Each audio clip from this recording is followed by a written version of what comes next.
Okay, the song didn't stop. Well, it stopped, but somebody was early. Somebody's too quick on the draw. We're continuing the song. Yeah, at least in our heads, anyway. So. Yeah, man. Though if I understand it correctly from that previous commercial before we got started, was the whole aspect of this broadcast is brought to you in part with the generous donations of viewers like you. Thank you. When did we become OETA?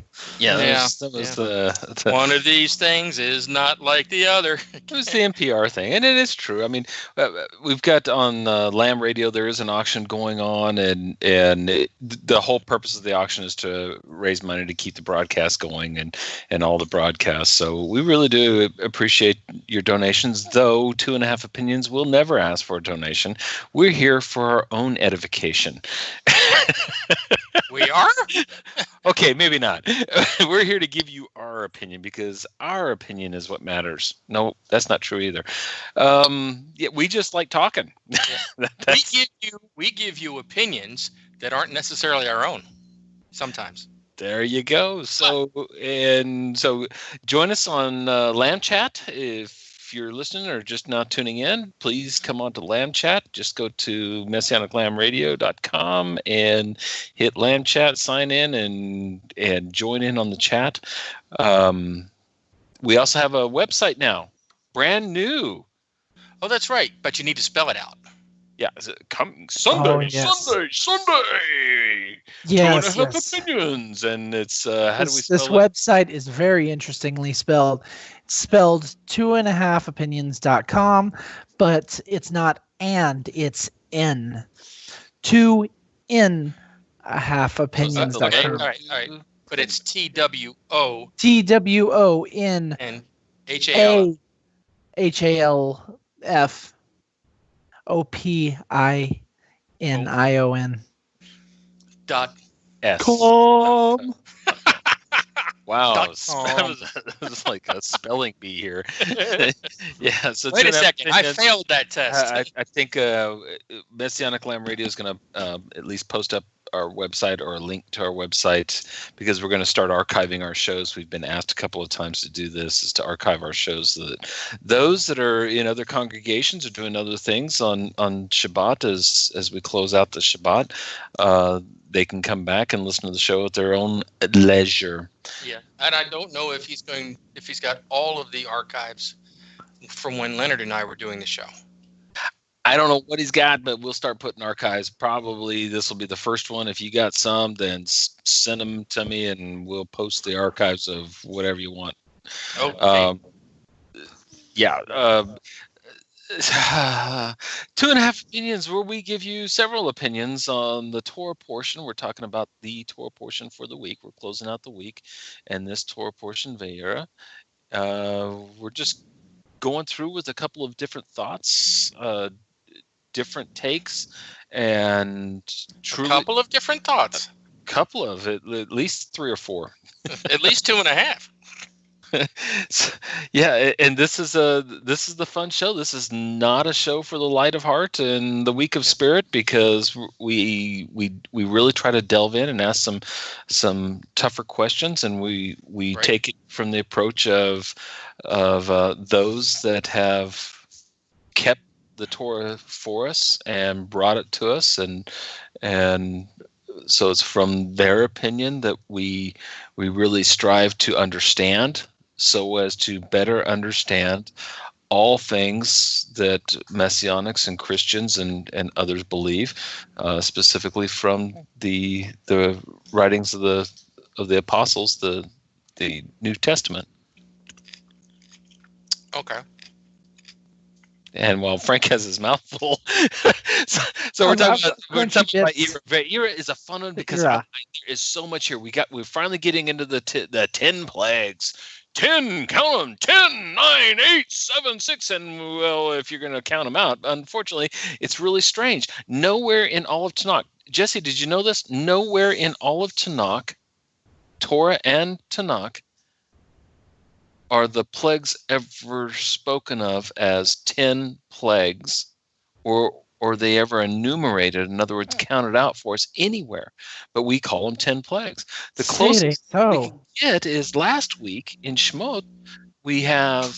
But I wanted to count them out. That's the last week we have God with Moses at the burning bush, and God says, by these signs you're going to convince Pharaoh. And what are those signs? Anyone? Well, let's see. I think it's a staff. Egypt closing. That's a sign, right? Yeah, it didn't have a going out of business sign. No, Yeah. no. No, I think it involves a staff. Something about it turning into a monster, a handful of leprosy, and a hand that is not, and then Hollywood would kill and then for those bloody special waters. effects. You know that. We're talking over each other. One at a time. So let's see. I think we've got a staff that turns into a serpent or a monster. We've got a hand of leprosy, a hand of not, and then we've got Bloody Marys. Marys, yeah. No. Okay, so it's not Bloody Marys. There's no vodka involved here. So the three signs are Moses' staff is going to turn into, and the Hebrew word is nakash, a serpent. Most places, almost 100% of the time, nakash is translated as serpent or a snake. And then we have the sign of leprosy and then the healing of leprosy. And then we're going to have a sign of water being, specifically water from the Nile, but water being turned into blood. So we've got those three signs, and Moses goes down and from those three signs develops into 10 plagues. Do we follow the signs? Is there a correlation between the signs and the plagues? I don't know. At the start of our Torah portion this week, we're introduced to and given the definition and the purpose for the holy name, the Yod He Vav He. And God says something strikingly. I mean, I'm sorry. If I were an atheist, if I were someone that didn't believe in Torah, if I were someone from the outside looking at this, I've got to go, okay, this is an all-out fabrication, or it is a direct conflict,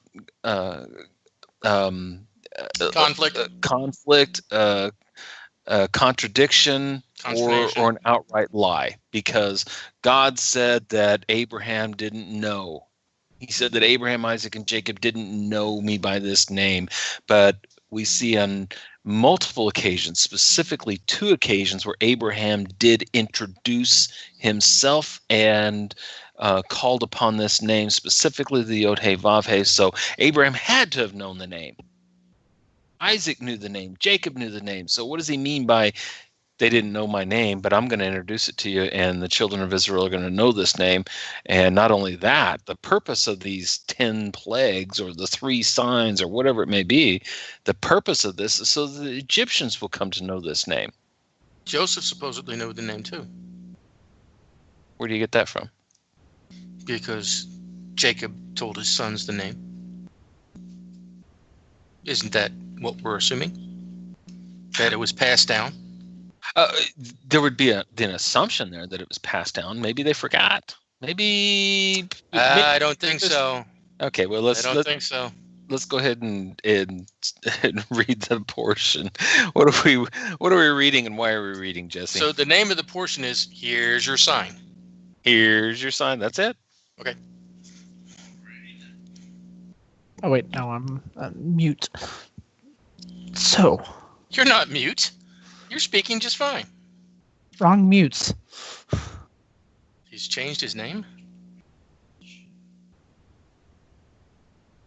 Oh, we're going to read the very first Aliyah. Sure. Chapter 6, verse 2. God spoke to Moses.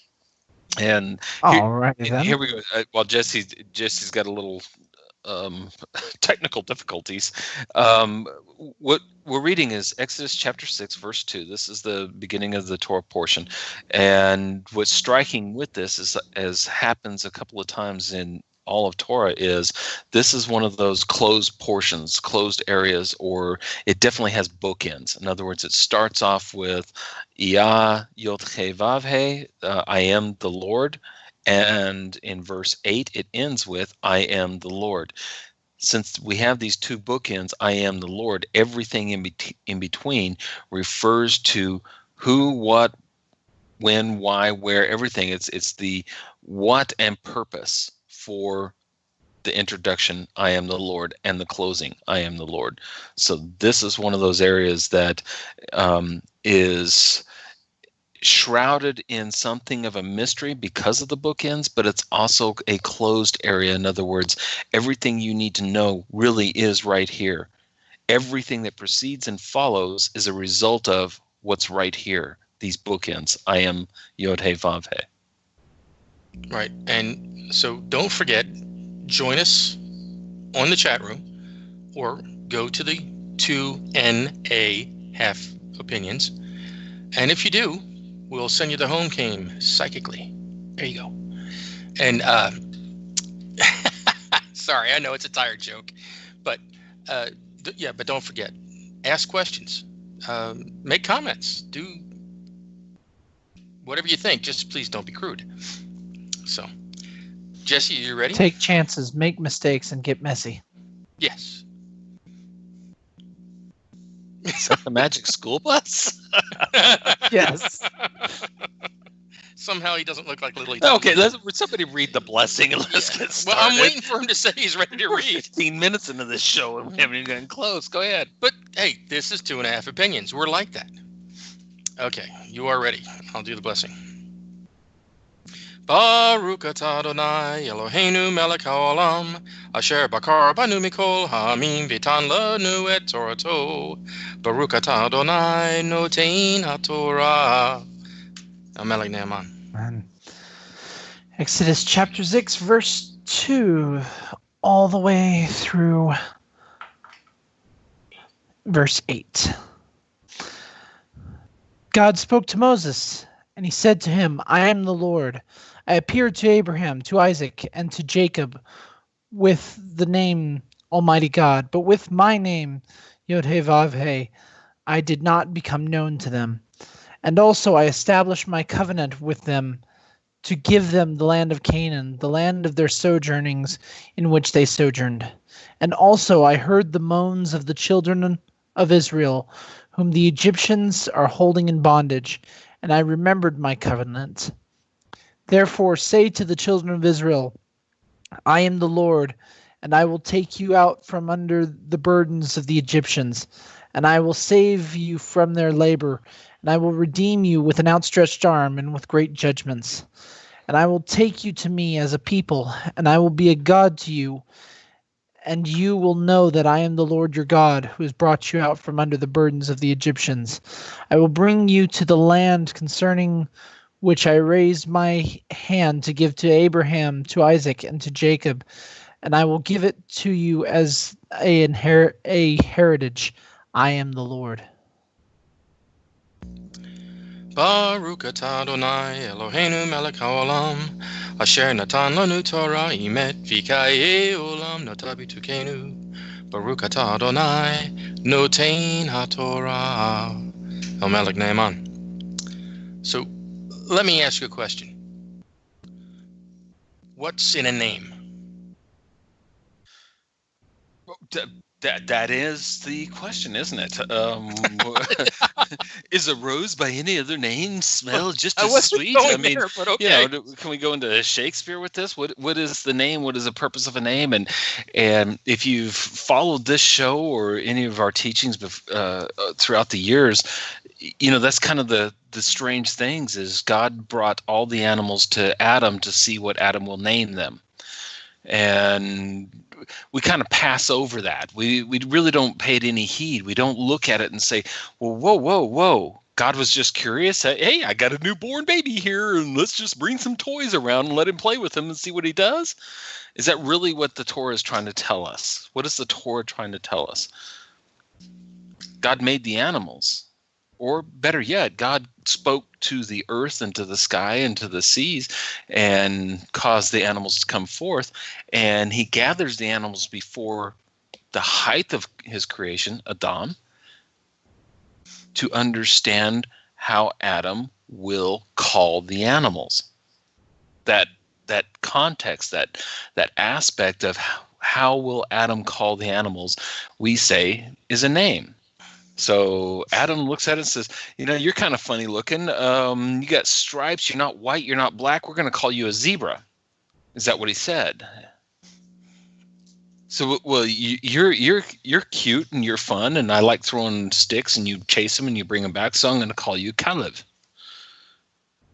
I mean, dog. Is that really what is going on here, or is the Torah really trying to tell us? And this is the way it's taken and understood: is Adam looked into the very nature and the purpose of the animal itself, and described its purpose and its nature by giving it a title or a name. It wasn't so much as a title, as much as it was your Kalev. You are loyal. You are big-hearted. Therefore, you are Kalev, dog. So you're saying it's not necessarily just a name; it's a function of the creature. It's the purpose for which it was made. Yes. We're not so much bringing a title, but we're trying to bring an all-inclusive aspect in a word and saying you are this. So for a horse, Zeus, it's interesting the way Zeus is spelled, the way everything about Zeus is you are meant to run, you're running.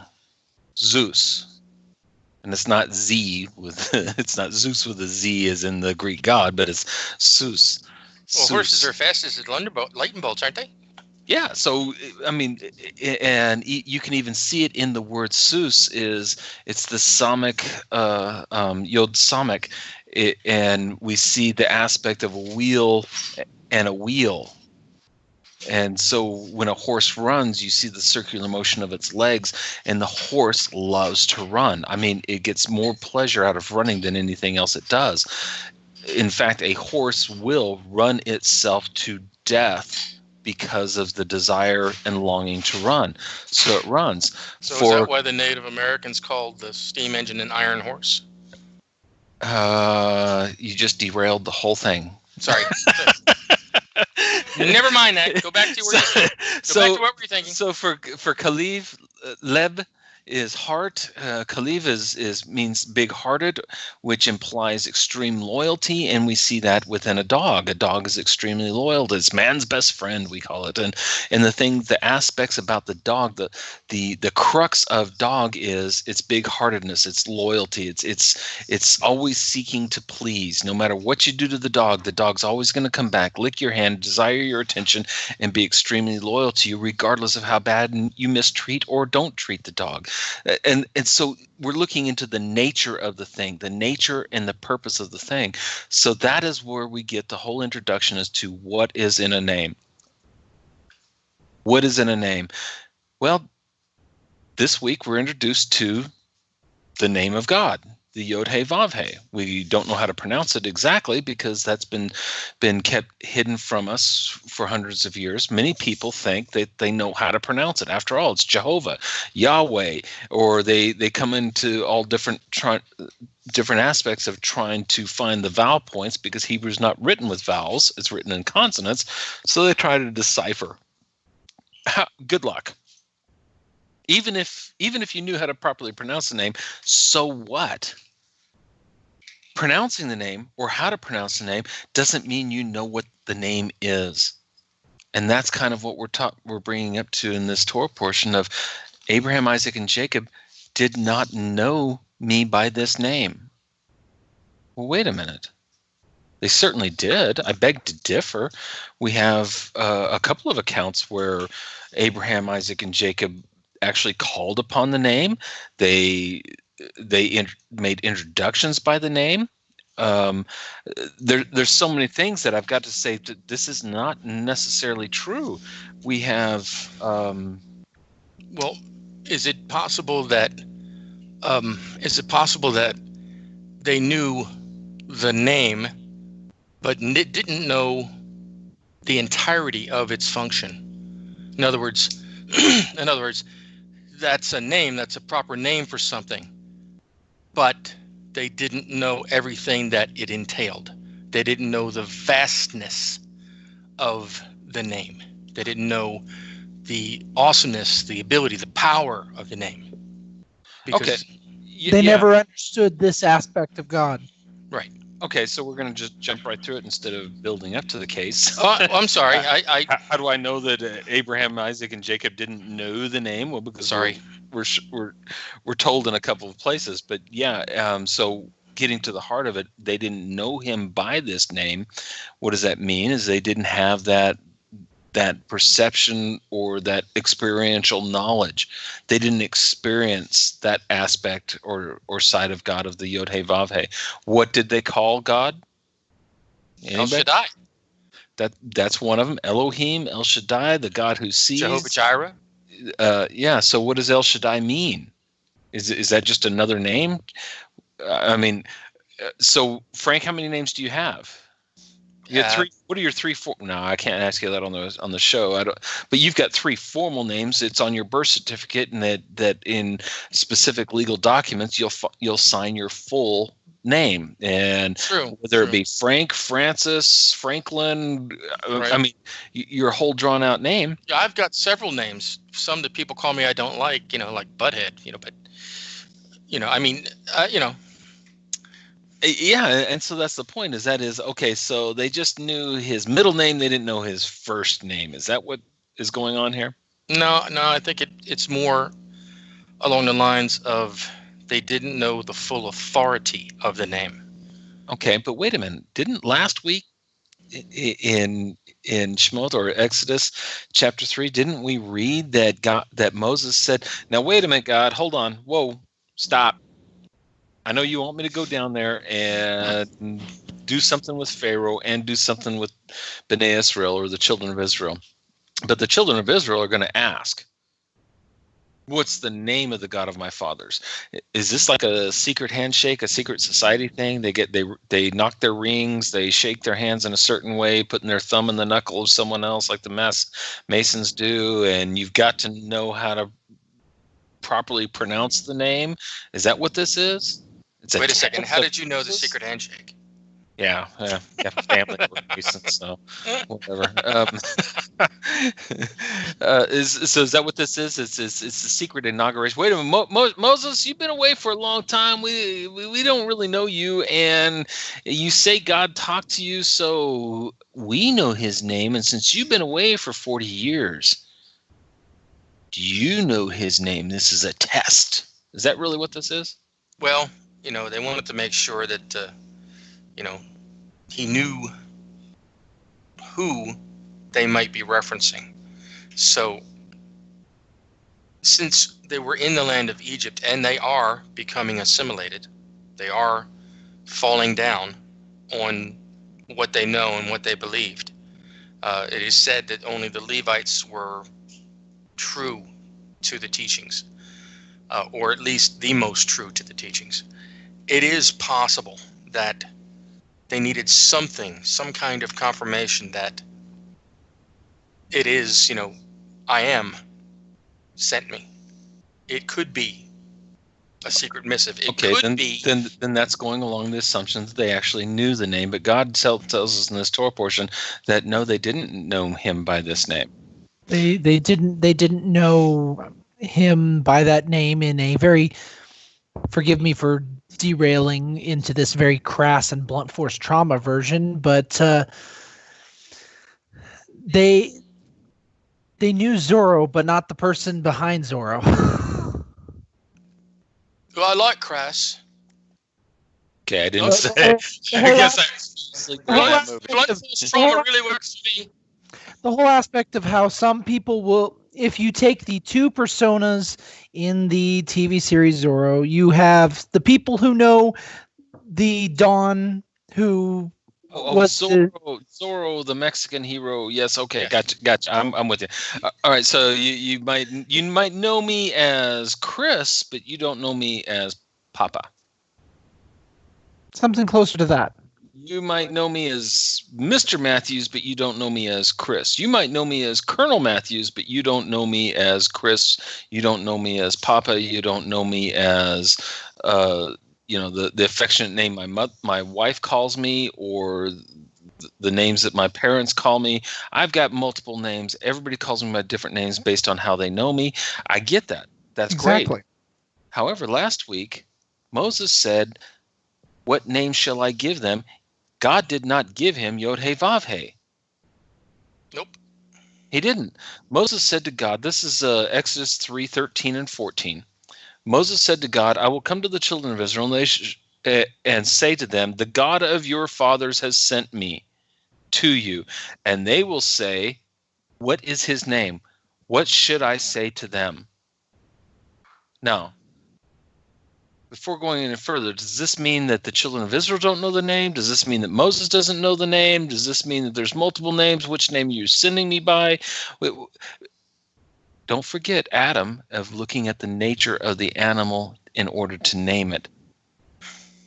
Is it better to understand this as saying Moses is saying, God, by which nature are we experiencing something that has never been revealed before, never been experienced before?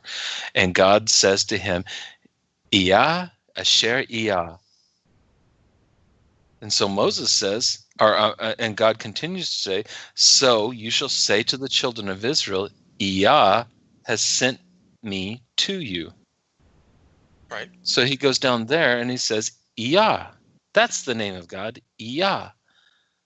What does Iyah mean? I will be. Anybody? I will be, I am.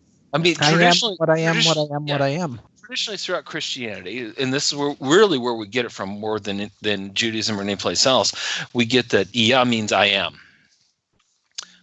Well, let's just back up that train a little bit and go 2 verses before verse 13. And Moses says, who am I that you should send me? And God says, don't worry, I will be with you, or I will go with you. That's the English version. What's the Hebrew version? Iyah. Don't worry about it. Iyah. No more, no less.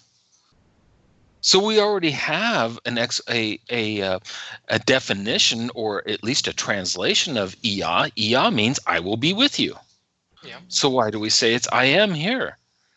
Well, In other places in Tanakh, Iyah is translated as I will be with you, or I will go with you.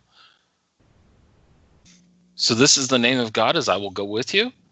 Okay, God said, I will go with you because I will go with you.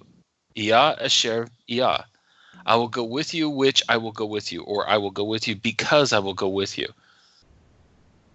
But don't give them that whole thing because they won't understand that. Give them Iyah, I will go with you. So he goes down there. Yo, sup, Zachariah? Hey, Nakshan. hey, Levy, what up? Yeah. God sent me, and pack your bags. We're leaving. We're going to destroy Pharaoh, and we're out of here. Well, that and they was say, my well, point. what's the name of this God? That was my point earlier this week when we talked about yeah. this. Oh, the name of this God is I will be with you.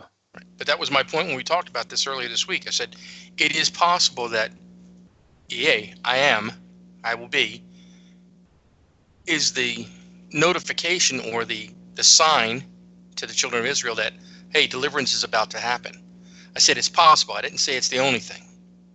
It is possible that him saying this and speaking specifically to Aaron and the rest of the Levites and then the rest of the tribes, it's like, oh, it's time. Oh, okay. The Most High is delivering us. So A posed question. We actually have a posed question on Lamb Chat. Is it standing, sitting, or reclining? I will read it word for word. Could it also be that Adonai, who is who he is, could it be that he used one name for the patriarchs and such, and used a new name for his children who are to be his people? That's very possible. However, and I'm going back and looking through.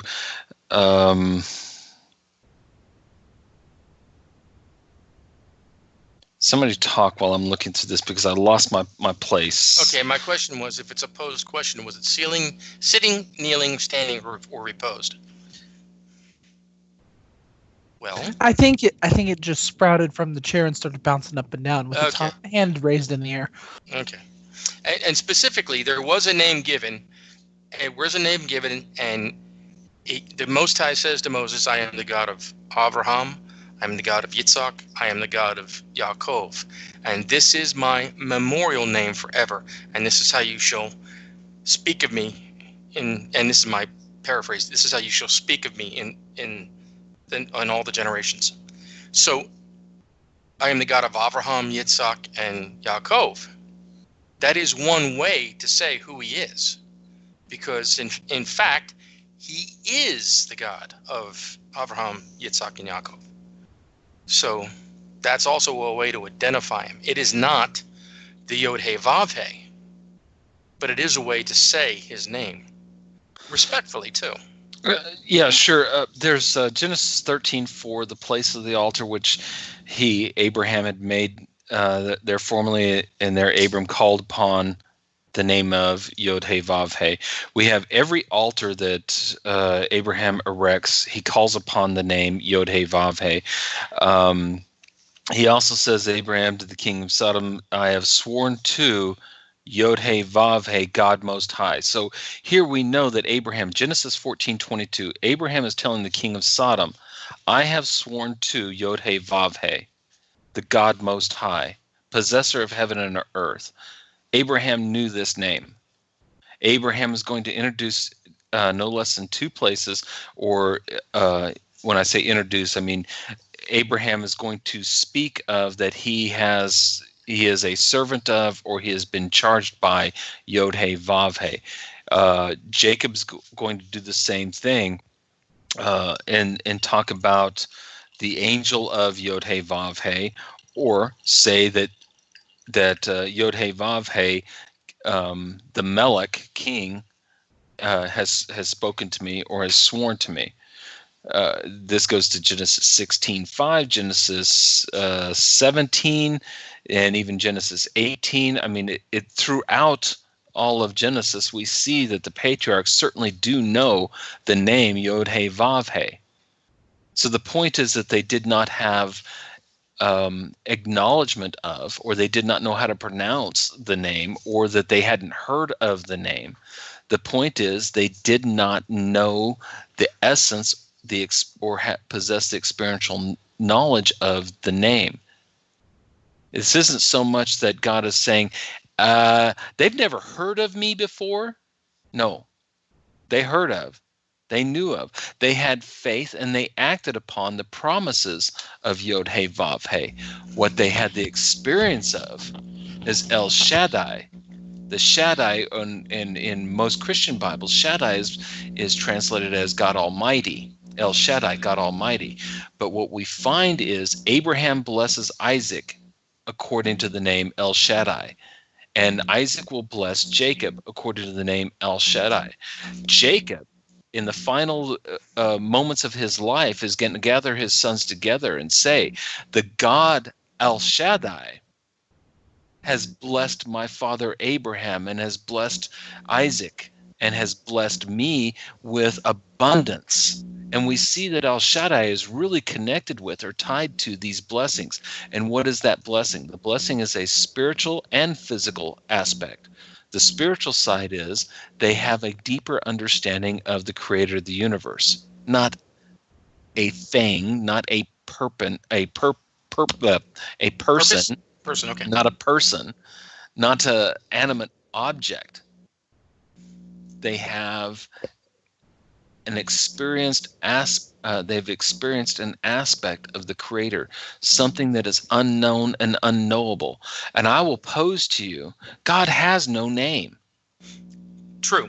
We actually see this from the New Testament. When Paul is up there pontificating and going on to the Greeks and the Romans about, you Greeks have all these gods before you, but you have one God over here that has no name. I'm telling you, the God that has no name is God. There is no other God. These are all aspects of this one with no name. And why is that?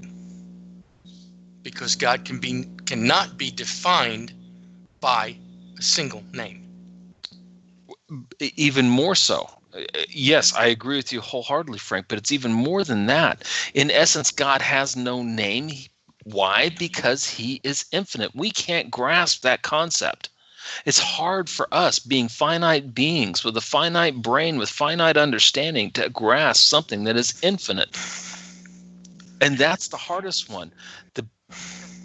All that we know that exists because the first cause created these things. God is the first cause of all things. He is unknowable, says the Psalms. He's unsearchable, says the Psalms, says Proverbs, says even the New Testament. We can't fathom the depth and the greatness, the width and the breadth of this. All that we know is inside God. There is nothing outside of God. If there was anything outside of God, that means even space can contain God. And God is And not that's attainable. the difference between Christianity and Judaism. Judaism does not see God as a thing that exists someplace. Judaism sees God is all that there is, and everything that there is exists inside of God. We don't say God resides in heaven. God doesn't live in heaven, because that would presume that something can enclose or inhabit God. Or restrict God. Yeah, we can't. That doesn't happen. Yeah, that means there's and if God can reside in something, that means there is a limit to God. Judaism says there is no limit to God. So when we see, whether it be Jesus or the prophets or any place else talking about heaven, that is a euphemism for saying God. When I die, I get to go to heaven and sing on the clouds and play a harp with the angels and see all my old friends and little dog Rofi and whatever. No, when I die, I go to God. That's the point. Heaven is God. God resides within, heaven resides within God. God does not reside within heaven. So now we bring it back down to, if I put a name on God, I being a finite being, even if God tells me his name, Iyah, or Yod-Heh-Vav-Heh, or Shaddai, then I am putting a limit on something. But God forbid I limit God. What I'm doing is I'm ascribing a connection with an aspect of God. I am not defining the fullness of God, whether I say Shaddai, Rophe, or any of the other names, but including and specifically Yod-Heh-Vav-Heh, which I've asked Christians, I've asked Messianics. I understand Shaddai. I understand Rapha. I understand all these other terms and names for God. Well, I used to have a plaque up, and it was a Christian thing, but it's all the Hebrew names of God, based on what Christians understood. And there's 7 names of God up there, and the God of healing, the God who sees all, the God is almighty and all powerful, the God who does this, the God who does that. And then there's the Yod-Heh-Vav-Heh, which they put at the top, but there's no definition of that name. What is the definition of the name? Our Torah portion this week tells us the definition of that name. Go. Okay. Is my turn? Okay. No, what I'm saying, what I wanted to say was that Ehyeh Asher Ehyeh, I will be what I will be. That's not a definitive name. It's saying that God is all things. I know it, because could you imagine? Okay, I'm going into Belize, or I'm in Spain. I just flew into Madrid, and I'm up at the customs counter. And boy, are your arms tired. Yeah, and at the customs counter, I'm giving them my passport, and I'm giving them my driver's license or whatever else that they're asking for. Usually it's just the passport, but sometimes they like a picture ID. And so I give them my passport, and they say, "What's your name?" And I say, "I will be what I will be. I am that which I am." Seriously? They're going to haul you off to the loony bin, especially in Spain. Well, but the point is, I haven't answered their question. They're looking for a specific title, not that, I am whatever I want to be. Or I am that I am, and that's all that I am. That means you're Popeye? What? Yeah, so, no, that means nothing. But whenever we say that I will go with you and I will be with you, and we're going back to last week's Torah portion, Ehyeh Asher Ehyeh, I will go with you and I will be with you. or I will go with you because I am always with you, or I am everything that you need. I'm already Right. there in the past. I'm already here in the present, and I will be there in the future. And so there's a whole midrash on that aspect of Exodus chapter 3, verse 13 and 14 of God says, I will go down with you in this oppression, and I will be with you in the greater oppression. And Moshe says, there's another one to come. You want me to tell them it's going to get worse than this in their future? And he says the Holy One, no, suffice it to say that I will be with them. Yeah. Period. And that means I've always been with them. I am Right. with them now, and I will be with them in the future. And where does this come from? Why would God even say, I am going down with you? Because in the Holocaust, in 1492 in Spain, every time and every place that we've ever been, when we've been under the utmost and most severe persecution, where we are being raped, where we're being tortured, where we're being imprisoned, where our families are separated and torn from us, when we're watching our children being killed in front of our eyes, and we cry out and we say, where is God? You say that you chose us. Is it for this that you chose us? Where are you now in the depths of my oppression? In the the depths of my worst despair. part of my enslavement? We came down to Egypt as sojourners. They started to encapsulate us and put us down or set us aside. Now they've come into an enslavement where we have absolutely no freedom. I have no freedom outside of the home. I have no freedom in the home.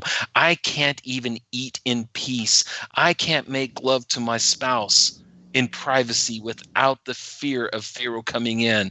I can't teach my children without Pharaoh coming in.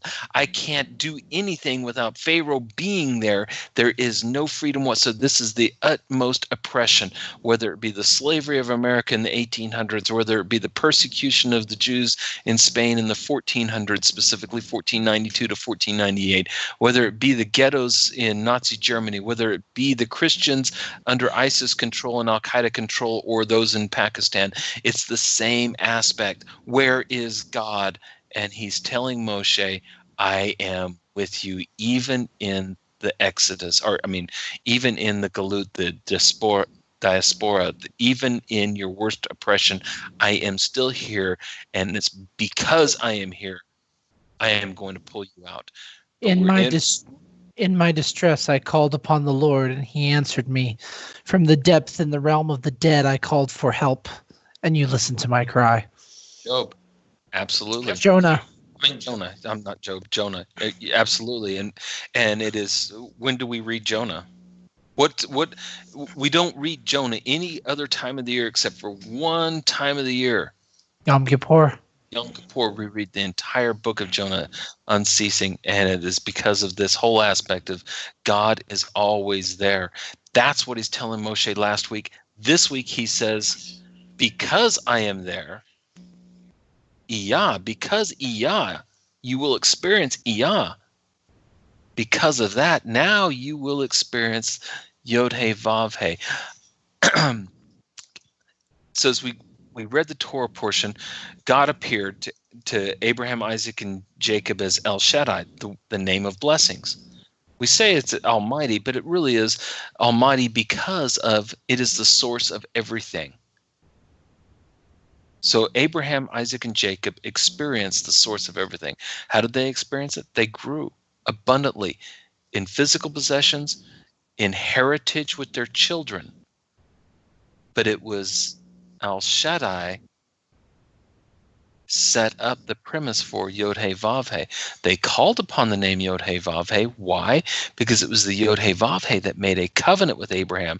The covenant of Abraham says this, verse 4, I established my covenant with them to give them the land of Canaan, the place that they just sojourned.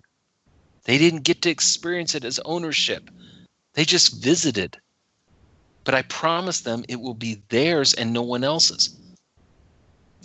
Therefore, say to the children of Israel, I am Yod-Heh Vav-Heh, and I will take you out from under the burden. So Yod-Heh Vav-Heh is, in your oppression, I am going to destroy the oppressor.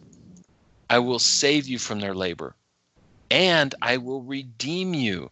I will personally be involved in bringing you to myself, and I will take you to me as a people. What's another aspect of Yod-Heh Vav-Heh? I will be a God to you, and you will know that Yod-Heh Vav-Heh is your God. Verse 7, who's brought you out of this oppression, who's redeemed you, who's saved you. It's the Yod-Heh Vav-Heh is your salvation under this oppression.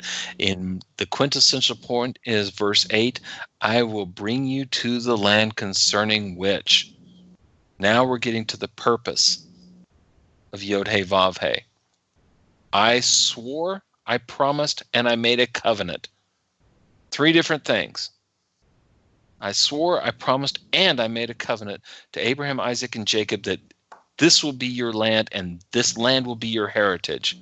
Verse 8, I will bring you to the land concerning which I raise my hand to give to Abraham, to Isaac, and to Jacob, and I will give it to you as a heritage. I am Yod-Heh Vav-Heh. Now he is tying Yah Esher Yah. I will be with you no matter where you go. And because I am with you, Yod-Heh Vav-Heh. So we've connected the 2 names together, but these aren't titles. These aren't innocuous names. This isn't Bob, Frank, Jesse, Chris, Mark, or anything else. This is, oh, I know him as Father. Isn't that interesting? When we get to the New Testament, since this holy name thing is so important to Christians and to Messianics, is it not interesting that nowhere in the whole New Testament is the holy name ever spoken, ever addressed, ever referenced? Not even referenced. How come Jesus, if Jesus is God incarnate, if Jesus is the Son of God, if Jesus is the Messiah, if Jesus, and I'm not saying he's not in any of these things, but this is what's stressed in the holy name aspect. If Jesus is Messiah, he certainly should know and have experienced the holy name. Do we agree with that? Yeah. Then why does he never mention the holy name? Why does he never bring it up? Well, Or at least, I should say, why is it never recorded that he brought it up? If this holy name is so important, maybe it was just so known. Maybe that's what it was. Everybody knew the name. Everybody talked about the name. Everybody used the name in everyday common language. Maybe that's what it is. Well, then let's look at John 17:11. John 17:11, Jesus. This is Jesus speaking. This is Yeshua speaking. And this is the last night when he's praying so earnestly, so desperately. He's saying, God, keep them with you as I am with you, and them and me, and you and me, and it's all of this whole aspect. John 17:11 says, and I am no more in the world, and these are in the world, meaning his disciples, and I come to you. Holy Father, keep them in your name, which you have given me, that they may be one, even as we are one. He even there does not mention the name. He calls God Father. He doesn't call him by his first name. Jesse, if you ever call me by my first name, you have renounced yourself in a special as the son. No, not so much as you've renounced yourself as a son. You have renounced that special, sweet, beautiful relationship that we enjoy, you as my firstborn son. If Joshua calls me by his first name, he has renounced that special connection that we have as Joshua as my son, and the same with the rest of my sons. To expound on what you're saying, even a rebellious son will be willing to say Father in a very disrespectful manner, but he will not go as far as calling you by your first name. I would never decide to call my father Frank. Okay, not only would I get a right to the mouth, okay, but and I know I'm not kidding, but I would abdicate that relationship with him. I don't want to do that ever, okay? And this, what you're saying is, if I remember how it used to be taught, when you say Abba Father or just Abba, it's like saying, Daddy, please help. Yeah. Now you're expressing you have a personal relationship, not a formal relationship. You use my formal name as my son. My son's using my formal relationship. Then I'm hearing a weird tone. Can you go? But if my son is using my formal name, then they're saying, no, I'm coming to you as an equal. Yeah. I'm coming to you in a formal relationship. And okay, so you don't want to be treated as my son or my favorite son or my heir. Firstborn. My heir. As God calls Israel over and over, this is my firstborn. That's the whole point of this demarcation between Egypt and Israel is, oh yeah, Egypt, you wanted to kill the firstborn? Your firstborn will now die. Right. But the observant student of Torah or of Tanakh would say, whoa, wait a minute, Chris, hold on, whoa. I know once a year we read Ruth, just like we read Jonah. Once a year we read the Megillah of Ruth. Ruth, and Ruth chapter 2 verse 4 says, and behold, Boaz came from Bethlehem and said unto the reapers, Yod he vav he, be with you. And the reapers respond, and they answered to him, Yod he vav he, bless you. And we have certain things in the Midrash and in Talmud that tell us that it was customary up until the Second Temple to address believers with the holy name. And it was one of those things of, we're family. Right. But it was done so with reverence because there was an expected reply, a specific expected reply. And we even see this with Moses. Well, even in the Episcopal Church, it was, may the Lord be with you. And you say, in response, and also with you. But that's, you're saying Lord. Okay, may the Lord be with you. This is Ruth. In Ruth chapter 4, they are using the holy name. Right. They're not just saying God, the Lord, or any other euphemism for Yod He Vav He. They are using the holy name, and they're pronouncing it. They're pronouncing the letters of the name. May the Hashem be with you. Not saying Hashem, but pronouncing the letters. Right. And Talmud agrees that yes, up until the Second Temple, it was acceptable. You would never do this to an outsider. You would never say a Roman, a Greek, a Babylonian, an Egyptian, etc. Only to those within the family would you greet them with the holy name. The holy name was a form of greeting. It would be just like saying shalom. Right. But it was bestowing a blessing because you're pronouncing the holy name upon them. Yeah, I meant only in the aspect of them wishing to pronounce the Lord, the Most High, upon somebody else in the congregation. That's what I meant. I didn't mean that they knew the name but chose something else. They were just trying to express it as best they knew how to somebody else within their congregation, or somebody, if you could say the congregation was their family. That's all I was trying to get across. So. Yeah, and so we have the last day Moses is on earth with us. The day of his death, or at least the day before his death. Goodness, for some reason I can't pull it up.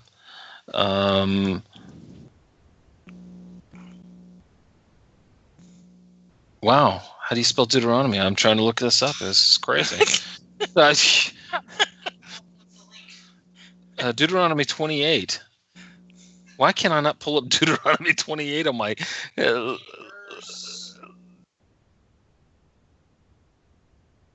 It's not listed as Shemot. This is crazy. Okay, I got to pull it. I'm sorry. Forgive me on this. This is nuts. I'll pull it up here. Deuteronomy 28. This is Moses' last day on earth. And he's saying, blessed will you be if you keep the words of this Torah, and they're not too hard for you. He starts off with that. It's here, it's near, it's dear to you, and it's not too difficult. Keep these things. And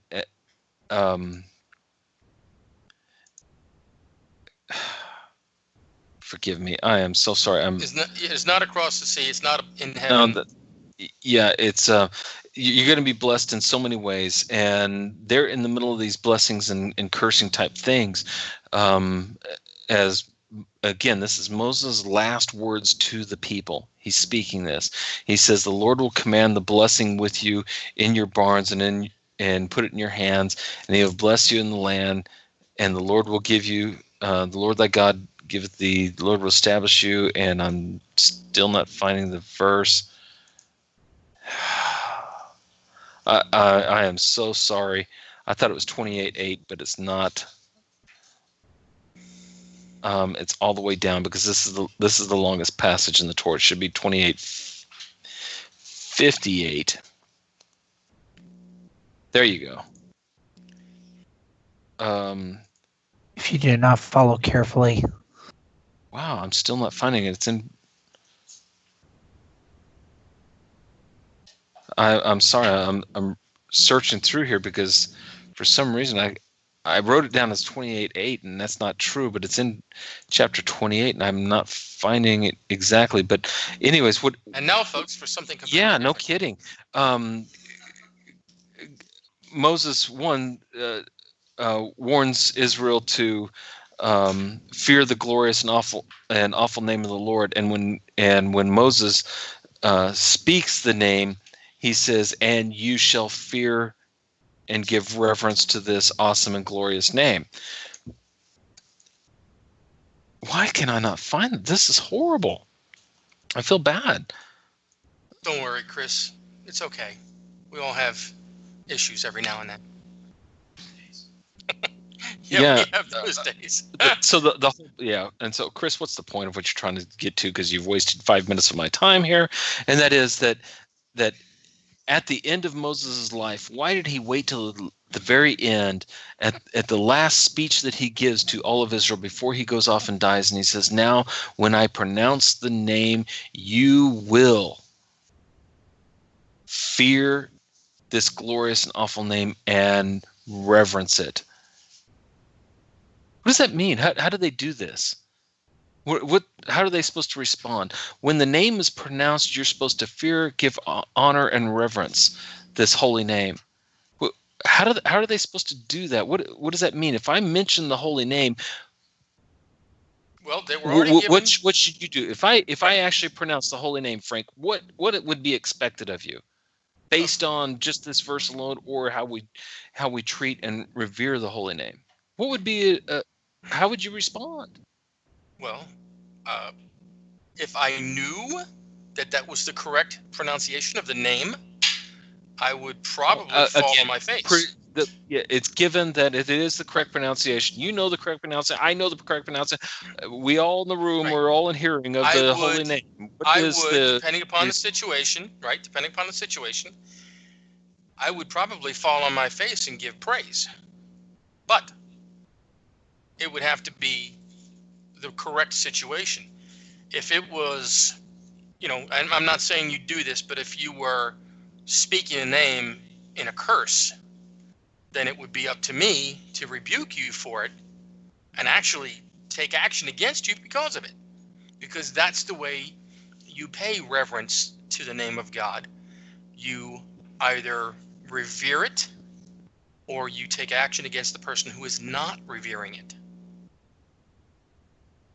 So the point is, it's the name has been pronounced, and therefore, because of the name, you're paying homage to the name, and that's the point of what Moshe is getting to here. Is that when the name is pronounced, you're to fear it, give honor, give respect, treat it with the utmost. Because why? Because it is by this name life is given. It is by this name the covenant, the most sacred thing, which I think as a result of Christianity, we've lost understanding of what covenant is. Having a covenant with God that surpasses all understanding. And that covenant is tied to the land. That covenant is tied to God himself. Right. His sole attention is to this covenant which he gave to Abraham, to Isaac, to Jacob, which he fulfills in their sons. It is through the name Yod-He Vav-He that life is able to exist, and it is through the name Yod-He Vav-He, by defamation, uh, by lack of respect or even lack of acknowledgement, or by coming against that covenant, death comes about, plagues come about, as within our Torah portion this week. We are not supposed to treat it as common. And so if I truly, honestly have experienced life and death through this name, would I use it in a common conversation? No, you would not. That's my Would I point. just flippantly use, well, Yahweh bless you, Yahweh receive you, oh, praise Yah, or things like this? And I'm not trying to be trite to those that use it this way.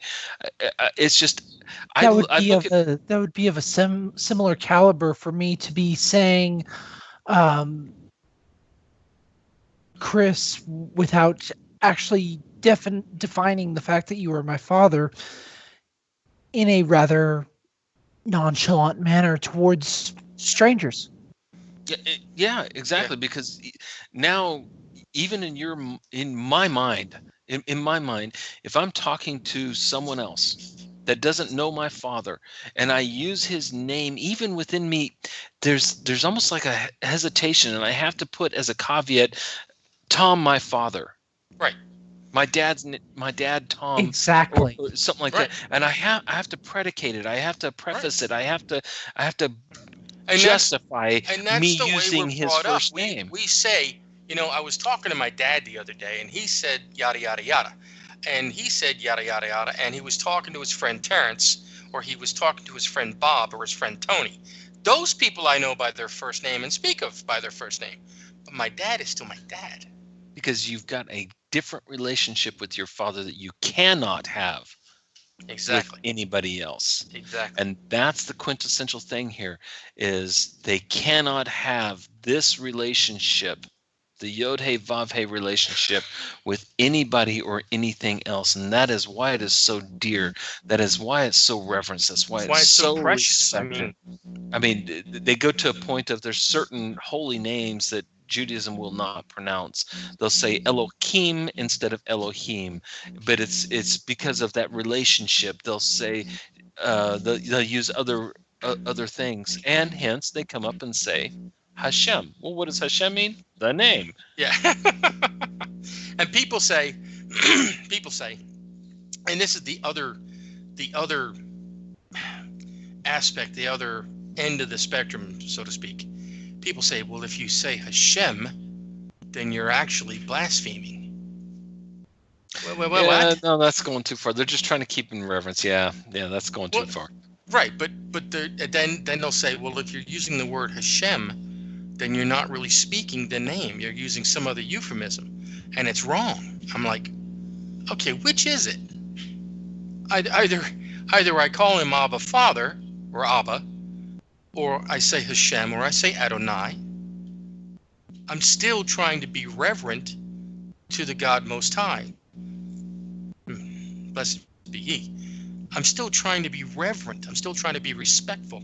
I am still trying to affirm the relationship that He is my Father. I am His Son. I'm not trying to be, some, I don't know, self-important person by saying, yeah, well, Yod-He Vav-He, dude, we're equal. Yes. Excuse me, no. So then we still come to Ruth chapter 2, where those that are in the family greet each other with the name of their father, so to speak. How do we understand that? How do we bring that back into the circle of you and I, or for that matter, anybody in the listening audience? We all believe we have a special relationship with God, and because of this special relationship, because of what He's done in my life, because of what He's done in your life, we feel like we have this experience, this relationship, and I know Him now as Yod-He Vav-He. He truly has saved me from this great oppression. He truly has redeemed me. He truly has brought me to the land of the covenant. And can I use His name then? Because we have in Ruth where they did. We have in the Talmud that was actually acceptable. You would never do this to someone outside of the covenant. You would never do this to even the proselyte. You did this to someone that was born, raised, brought up, and understood all the implications, that was raised in this aspect. You could do it then. Why the change? Why does Talmud come back out eventually and say it's a curse upon you to use the holy name? Because really, it's only through Talmud that we get to the point where today Jews will not pronounce the holy name. Right. It's because of the teachings out of Talmud. Why did this come about? Because so many within the Messianic and Christian realm, one, they may revert to certain things in the Talmud, but that doesn't mean they studied it. True. Even if they had read it, they never studied it. And there is True. a difference between reading something and studying something. So they don't know the argument behind it. They don't know the purpose behind it. And the argument and the purpose behind the declaration to not pronounce the holy name was to preserve it, because it's holy. In the Second Temple period times, there was a big push, a huge push, because this was the time, according to the sages, that the first appearance of Messiah would be. It was during this huge persecution under Rome. It was because of the occupation of Rome. It was because Rome was a world power. It was because of all these things and the anticipation of Messiah that now Judaism reached out proactively to get proselytes, proactively to express Torah throughout the world. They were very proactive during the Second Temple time frame, and because the Gentiles were coming in by droves, and the Gentiles by ignorance were misusing and misapplying, were abusing the holy name, that because of this, the sages saw that the first commandment, the most important commandment, well, I shouldn't say first, the second commandment, before don't bow down, put your arm down, Frank. Let me finish. You've only got my hand raised. I've got a question. The commandment even before bowing down to other idols. If we can say that there is a precedence or an order of the commandments, the commandment that is even more important than bowing down or making other idols is, you will not take my name as common. Right. In Christian Bible say, don't take his name in vain. What does that mean? Oh, it means I can't say God, blah, blah, or, some of these things. It is. Vain, it truly is. That's what people don't understand is vain implies the same aspect as vanity. Right. And vanity would be more along the lines of rendering it useless. Exactly. Rendering it common, rendering it like a shirt that I wear. Right. Exactly. Which is why I was trying to say that it happened in the Second Temple, period, because not period as in stop, period as in time period. But because I think the era of the Maccabees had a lot to do with it, with Antiochus. That's 400 years before this. But it still became the Second Temple era. I can't remember 200 years ago with our own constitution. Yes, I know. But even though the Maccabees led the revolt, conquered, or won, okay, Mattathias' grandson led the people back into Hellenization of their beliefs. They were never pure again. Not 100% anyway. So I think that's why, that one maybe one aspect of why they stopped using the name. That may be an aspect, but that's several hundred years before we're talking about hundreds of years before the declaration, and the declaration comes about as a result of the huge proselytizing and I'm just going back to Talmud and looking at why the declaration to not speak the holy name is because of the fear of it goes back to the commandment of you'll not put a stumbling block before the blind.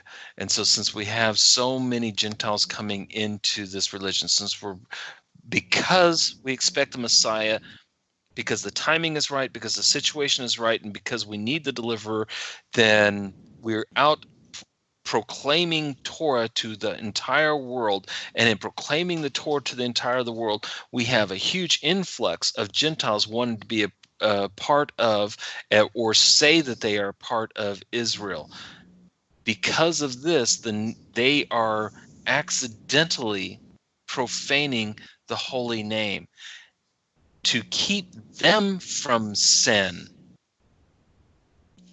even accidental sin, because I cannot put a stumbling block before the blind, because they don't understand the holy name.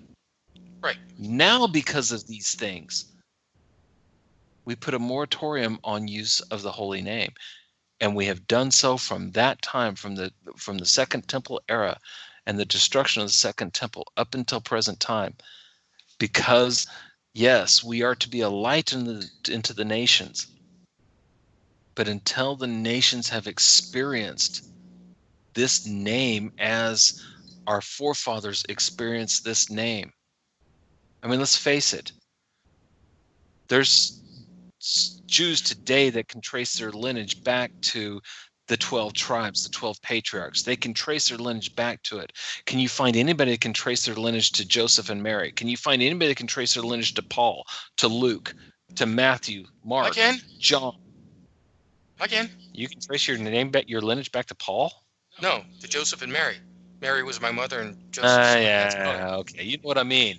You said that heritage that God had promised to the 12 tribes, the heritage that God revealed and fulfilled to the 12 tribes. That heritage doesn't exist on this side of Jesus. True. That's my point. Yes, I know. I was being irreverent, but that's my job. Yeah. So, so that heritage that resides there in those that experience through lineage the holy name, I'm not saying it's excluded just because you can't claim a heritage or can't force a heritage, or better yet, you went on Ancestry.com, or somebody in your family says, well, Aunt Martha said she was Jew, so therefore there's Jew in my family, so therefore I'm a Jew. Now I can use the name. No, the point is the experiential knowledge of the holy name and holding it constantly within your mind, within your heart, within everything you do, holding it in extreme reverence, awe, and fear, because upon this name is the resultant of life or death. So if I speak the name to you, Frank, I'm expecting either life or death to happen. Wow. It's like calling a king by their first name. Yeah. Would I go to the White House and say, yo, Donald, sup? or to make it even worse, Barry. Or to make it even worse, you go straight to the the Queen of England in this case, and call her by her first name. Hey, Lizzie. Yo, Elizabeth, what up, man? No, Lizzie. Hey, Lizzie. Better yet, we go to the Nixon administration. What's up, Dick? That's asking. That's asking to be beheaded right then and there, or asking for something of such a higher caliber. Go up there and say, "Yo, Queenie, how's it hanging?" Yeah, okay. I mean, come on. So we've passed. So how do we quickly sum this up? Because we are narrowing down the time. Let me explain. No, it's too much. Let me sum up. I mean, the only explanation I can come up with on the quick explanation is the concept of respecting a name. It doesn't matter what name it is. You respect the position you are granted for being able to say that name. Not only that, but you also respect the title of that name. And sure, we are focusing on the holy names of God, but it also applies to worldly aspects as well, because you hold that level of standard with that person. It's why they allow you to call them by that name.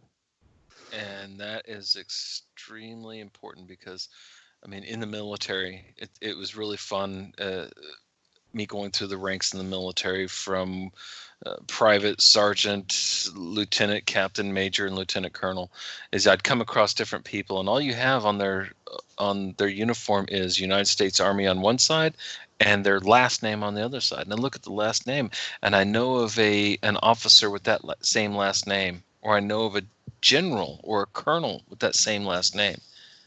And I said, ooh, Johnson, are you by any way related to Major Johnson? Are you by any way related to Colonel Johnson, General Johnson? And every once in a while it does happen. Well, yeah, it's my uncle. No, that's my dad, or things like that. And so when my own son joins the military, I have to remind him, that's my name on your uniform. That's not your name.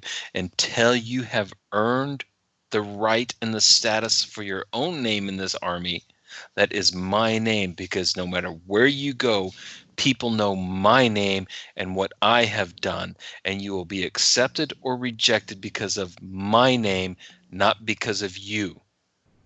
And it's the same aspect when we use the holy name of God. Wherever I go, whatever I do, and I pronounce the holy name of God,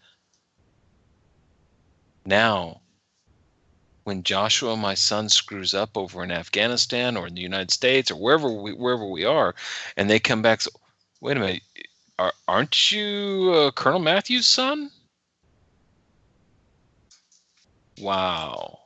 And the weight of the world falls upon him, whether he's doing right or whether he's doing wrong, because he recognizes, I'm my father's son, and have I upheld the name of my father in my actions, in my speak, in everything that I do? Have I upheld the name of my father? So you want to use the holy name? You use the holy name because this is a relationship between you and God. But are your words, deeds, and actions upholding the holy name in all that you do? Because after all, we're commanded both in the Old Testament and the New Testament, in all that you do as though you're doing it for God, not for man. And this go ahead. Okay, this is not meant tongue in cheek. This actually has more meaning behind it than what is given based on text. But another person in Lamb Chat responded with the lines from the Respect lyrics. RESPECT find out what it means to me. Mm-hmm. And they continue with that, giving indication of this is why names have meaning. Right. Yeah, in the military, absolutely. When I was in there, I was enlisted. Okay, I tried to do the whole bootstrap thing, but things conspired against me, and I never got the chance. So everybody called me Zach because they had trouble pronouncing my last name. I mean, except for airmen, okay, below my rank, they would say Sergeant Zachor, Zachor, you know. And I would say, okay, look, when I'm teaching you and we're by ourselves, you can call me Zach. But if another sergeant shows up, an officer, whatever, you say Sergeant Zachor. Are we clear on that? They understood. So, I mean, I had colonels calling me Zach. Hey, Zach, how's it going? I said, fine, how you doing? I mean, I took it not as a slight. I took it as they were nice enough to want to know who I was and at least say part of my name. You know? So. Yeah, that's really it. Yeah, we've got to wrap this up. We went ahead and we're gonna start posting some of our thoughts, opinions, such on 2.5opinions.com, the website. So please get on there, and there's a tab on 2.5opinions.com where you can send us an email, give us your thoughts, give us your opinions, give us your input, your advice, give us your holy teachings. The whole point of developing the website is, one, to post the archives of our show because we've been asked to do so, and two, because when we have a conversation without feedback, you don't ever know what's going on, and we don't want your money. We're not asking for money. We don't want we want your opinion. We don't want any ties. We don't want any tribute. We don't want anything else. What we would like is your feedback, your input, your opinion, because it's 2.5 opinions, and your opinion counts too. And sometimes they only count for half opinion. Your opinion doesn't matter, but your opinion counts. Because again, as we close out tonight and we say Shavua Tov, my opinion doesn't matter. My opinion means nothing. Frank's opinion means absolutely nothing. Jesse's opinion and your opinion, they mean nothing. The only opinion that we search for here on 2.5 Opinions is, what is God's opinion and what is Torah trying to teach us? Yeah, with my opinion and $5, I could buy a $2.50 cup of coffee.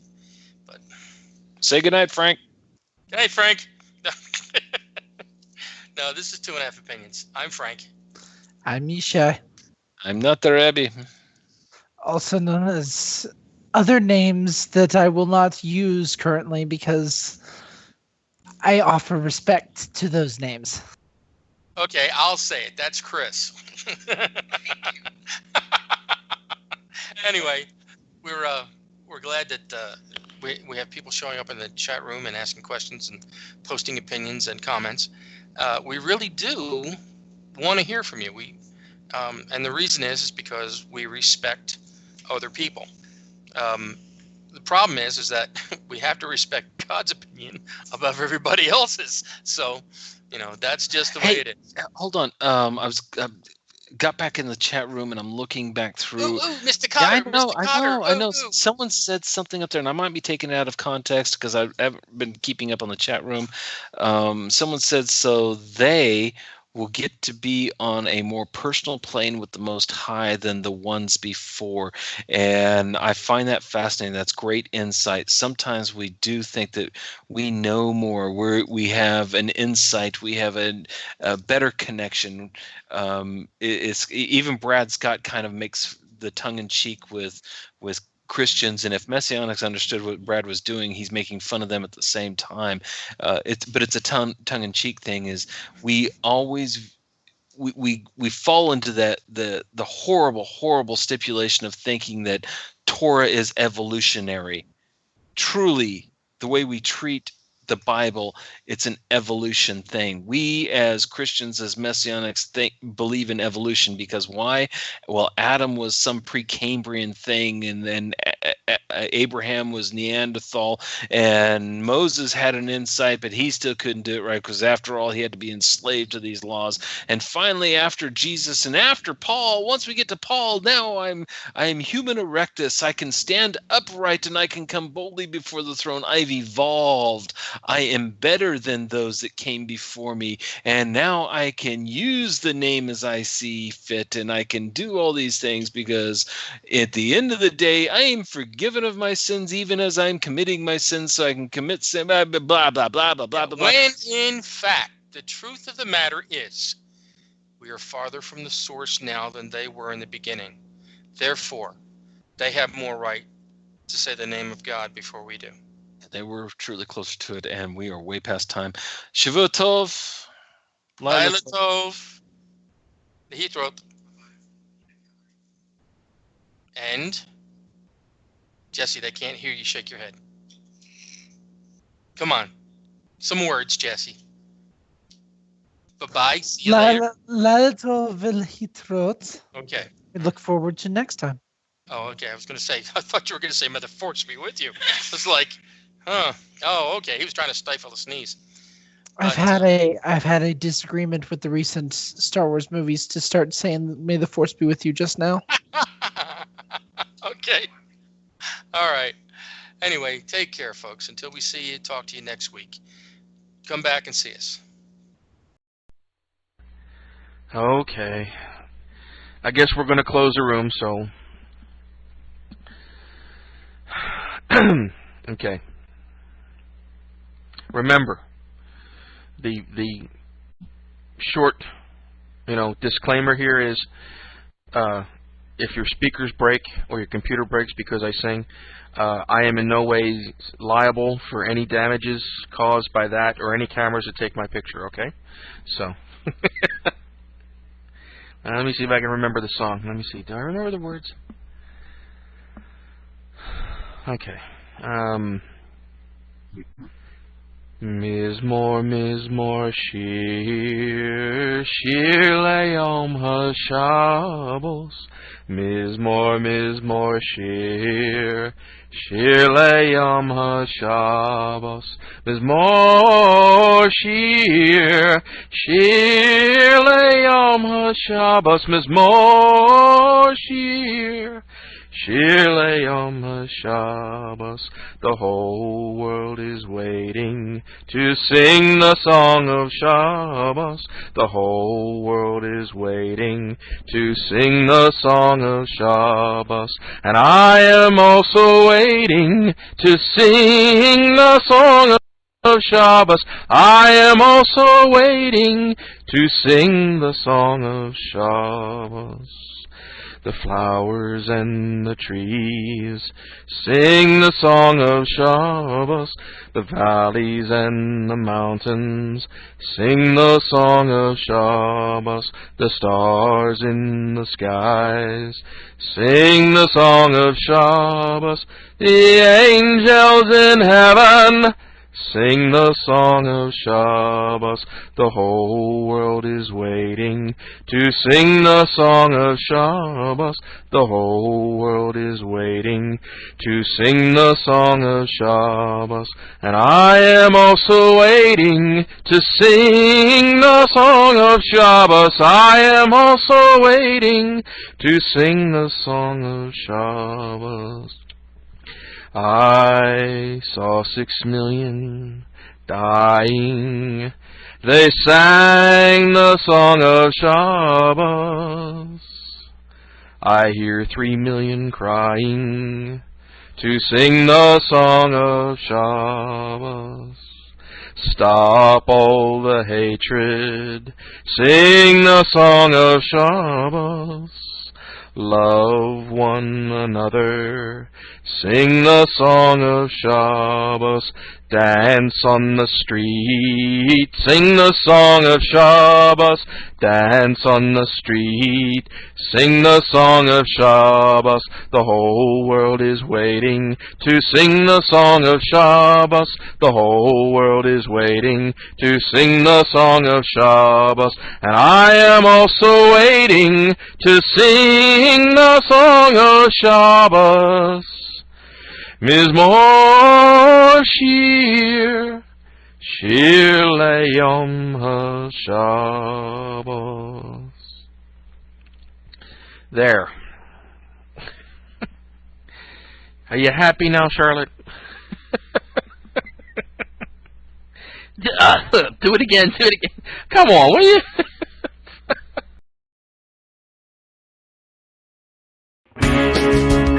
Yeah, but can you tell the difference between a winner and a loser?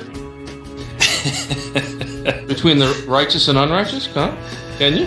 Boy, sometimes no. Sometimes the lines are pretty blurred. I wish I was as knowledgeable and as insightful that I could. You know, we follow different people and different teachings throughout our life, and only to come up short and disappointed too many times. You know, how many times did you change your mind going through Christianity and the different denominations, and then into Messianics, and from one teacher to another, and even listen to Lamb Radio. I mean, that's one of the great things about Mark, is he has different perspectives, and you can get a smidgen of this and a smattling of that, and right. And a bicar, baby, even if you need it or not. Yeah. It's a giant hodgepodge of everything. Yeah. Well, I have an Alka-Seltzer commercial. Pam? Flop, flop, fizz, fizz. Oh, what do we need to do?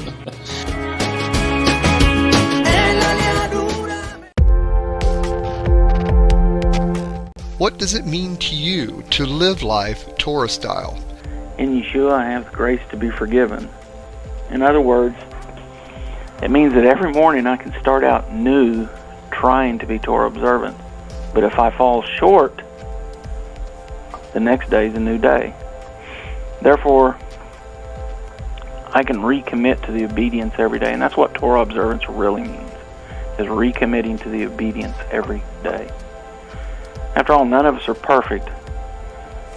But that still doesn't mean we shouldn't strive for holiness.